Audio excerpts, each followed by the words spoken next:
Right, okay. And just a little thing somebody put in the chat box, that Eskimos would be knackered by the polar reversal, but that would assume that Eskimos had only been in the Arctic regions for less than 11,000 years.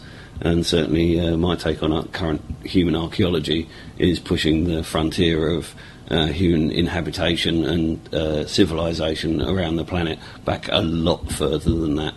The Vedas point to at least 40,000 years, and certainly there's evidence of high civilization being around at least 9,500 BC, according to Graham Hancock's calculations.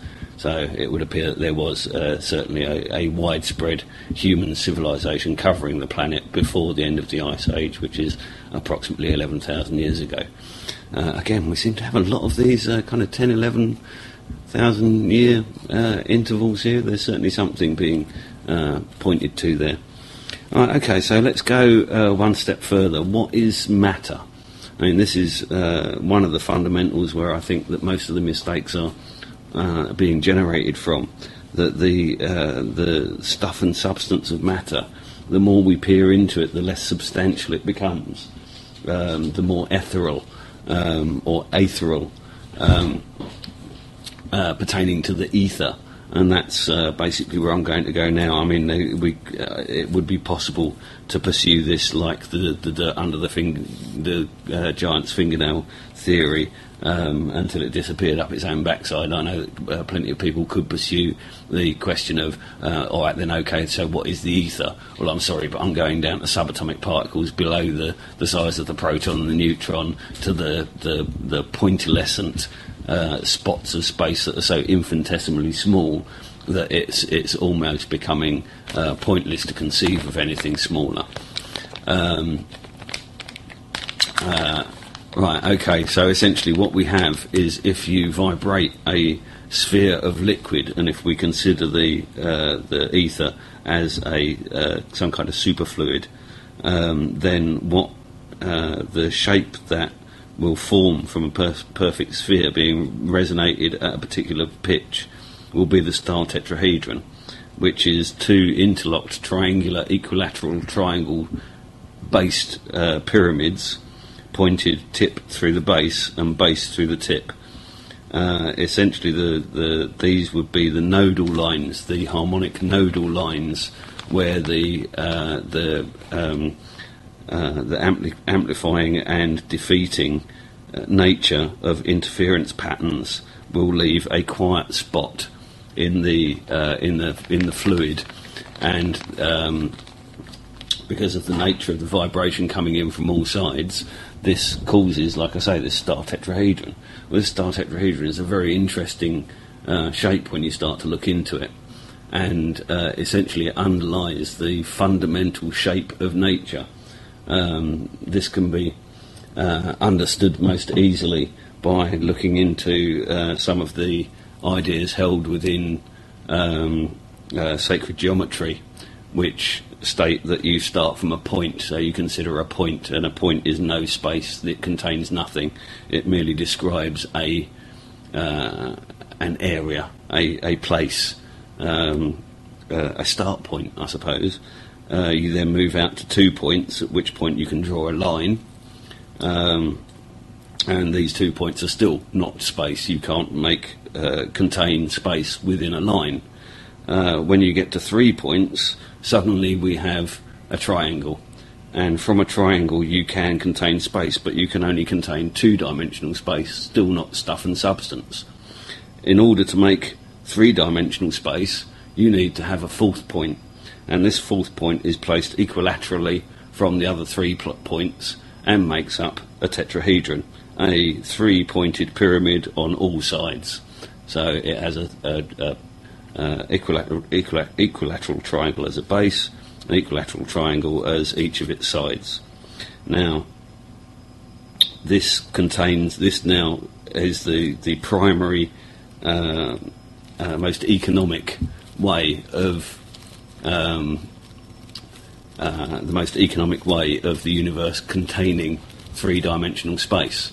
But the trouble is that this doesn't allow for any sort of a wave function. there's no way of this space interacting with anything. It would just be dead. It would be a dead matrix. There would be no evolution.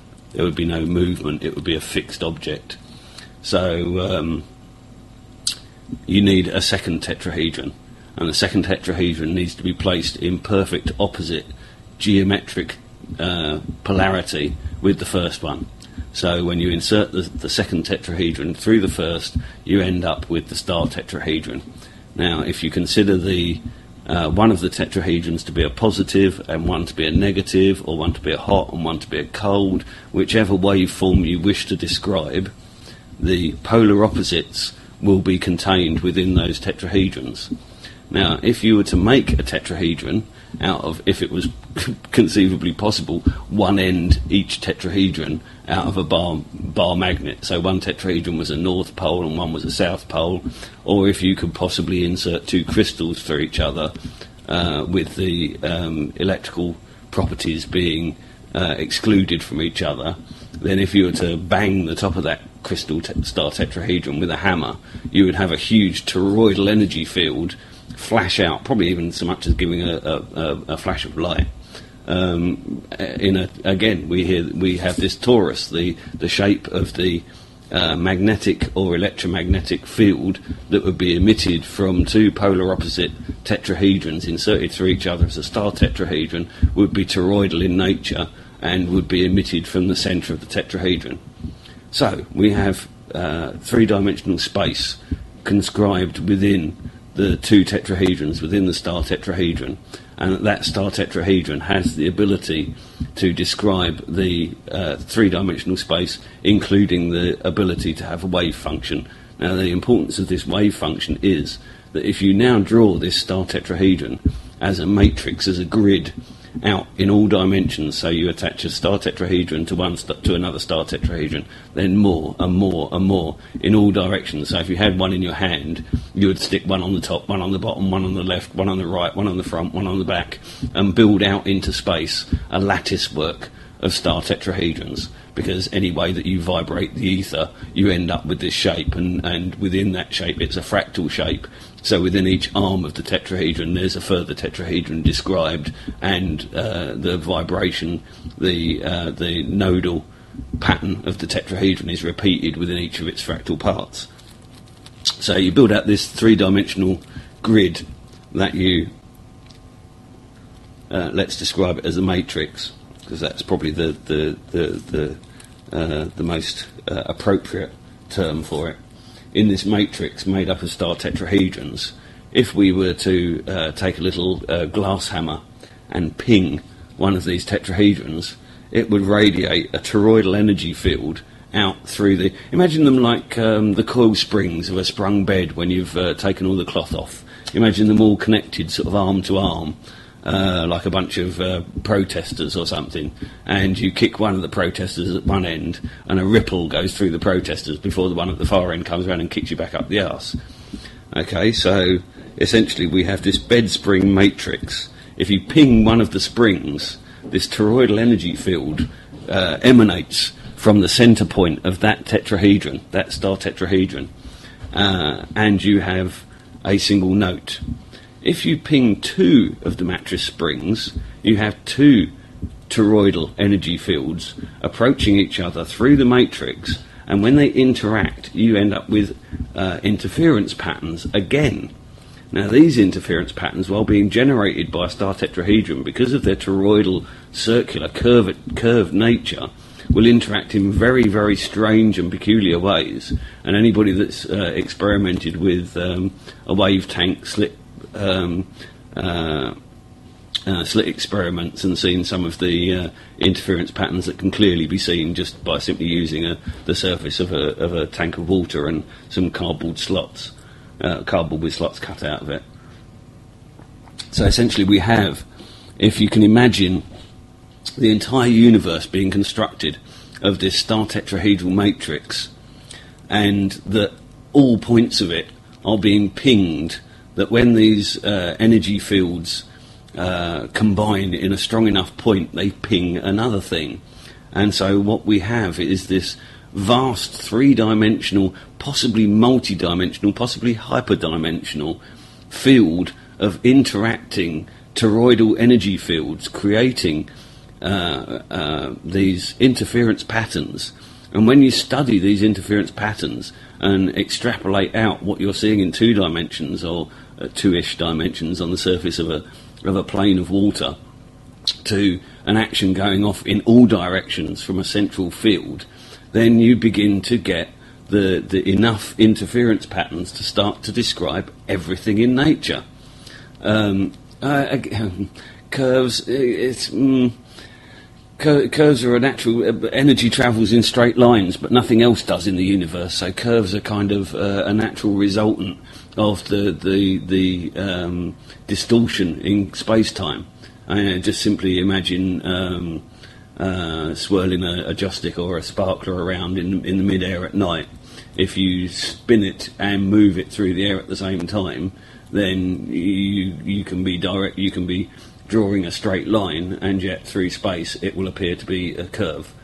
That's just sometimes you have to extrapolate out to an additional layer of implied complexification, that sometimes these things aren't so easy to grasp within the normal realms of three-dimensional considerations, and that we often, when thinking about dimensions, have to add implied dimensions, or reduce our consideration of the dimensions that we are looking at by a factor of 1 in complexity, in order to then be able to imagine the implied dimension.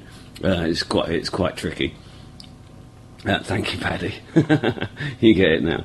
I could give you an easy example of this. If you look at most conifers, if you imagine your star tetrahedron and imagine it rotating through space as it projects itself out through the Earth, and you have the morphogenetic field of a conifer. A conifer is the shadow as described by a star tetrahedral force field, basically springing up out of the ground.